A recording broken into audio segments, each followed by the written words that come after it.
This is Jonathan Agger, here for Pro Boxing Fans, joined by trainer Mark Tibbs here in London. Mark, how are you? Good, thank you. Yourself? How are you? Very well. Yeah, absolutely. Here today, I hear news that Tommy Fletcher's signed with Queensbury, Frank Warren BT. Talk to us about that. Well, yeah, he's a good puncher, Tommy. He's 6'7". He southpaw. He's probably going to be marketed at a cruiserweight. He's managed by S-Jam, Adam Morale, and promoted by Queensbury. And I'm training him. Yeah, he's a good fighter. Good fighter. He's going to be a good fighter. Yeah, tall guy like John Hedges. So I've seen him body spar before. So that's, I guess, good in-house sparring.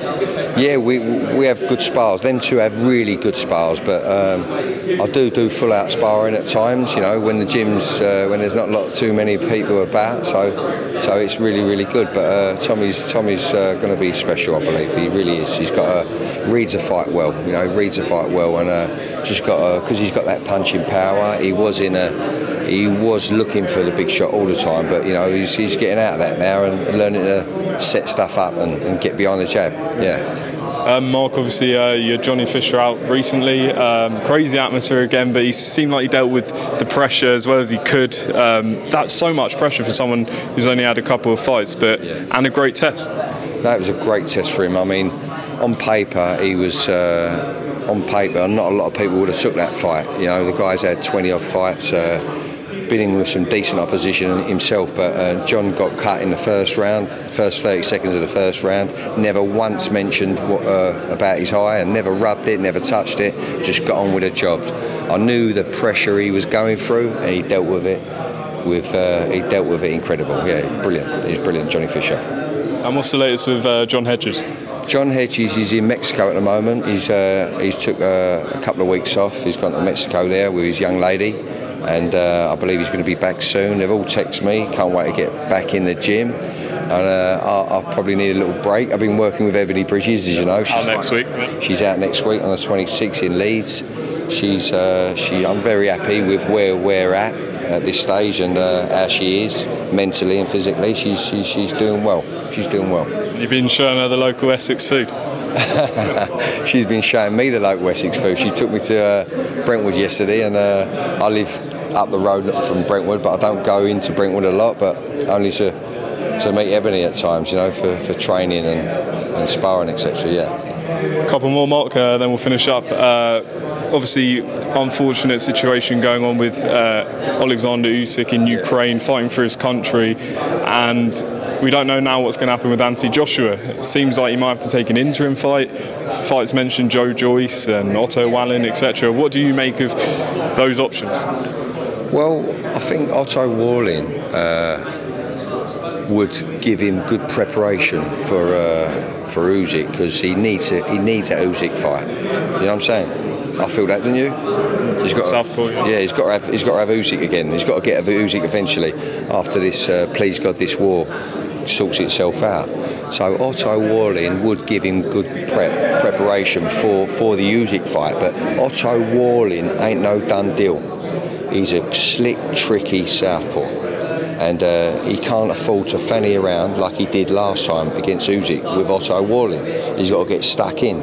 He knows where his left foot should be against the southpaw, and you know, he's got to get that right hand off with the southpaw, straight through the middle. You know what I'm saying? So, and get stuck in straight away, so to speak. You know, not like a bull in a china shop, but he's got to be educated pressure, and that'd be a good preparation if you can get that fight with Wallin.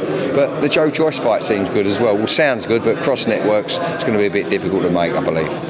And two more, obviously, April 23rd, we've got Tyson Fury against Dillian Whyte. Dillian's someone you've worked a long time with, known him very well. What do you think he has to do to win that fight? What do I think Dillian has to do? Well, he needs to get inside them long levers of Tyson, which is going to be difficult because of Tyson's natural boxing ability. So that's going to be difficult in itself. I mean, Tyson himself can't have a bad night either, because he's tough and he's resilient. Dillian, and he wants to win, but it's going to be a tough task for Dillian Whyte, I believe. Yeah. Having worked with him for so long, what was the most impressive thing, and what did he improve on the most under your guidance? Well, do you know what? It's difficult for me to say, me being me, if you know what I'm saying. But we worked well together. I've got to say, we worked well together. I like Dillian's. I like Dillian as for what he is, how he fights, and how he prepares, and how he lives his life. How he lives his life as a professional boxer. He really does live it and breathes it. Yeah. And final one, May 7th, we've got Canelo stepping up to fight Dmitry Bivol at 175. What do you think of that fight? It's a good fight, yeah, good fight. I think that's the right move for Canelo and the right way to go, and let's see if he can clean up the light heavies. You know what I mean? But yeah, Bivol fight's a good fight for him, yeah. Do you think it's the toughest test at 175 with Bivol's style, or do you think there's tougher ones out there? Benavidez, is he? Benavidez, that's a tough fight. It's when you're working with your own fighters, and it's difficult to keep an eye on everyone. Unless you're getting involved with someone, then you start to analyse it a little bit more. But I've got a busy life with my own life, you know what I mean? But that's none of my business. But as a boxing person, yeah, I'd have to run my eyes over these cats, so to speak. Well, Mark, next week you're heading up to Leeds for Ebanie Bridges' fight, and then I'm sure many more fights are going to be announced. So appreciate your time. Fantastic. Brilliant.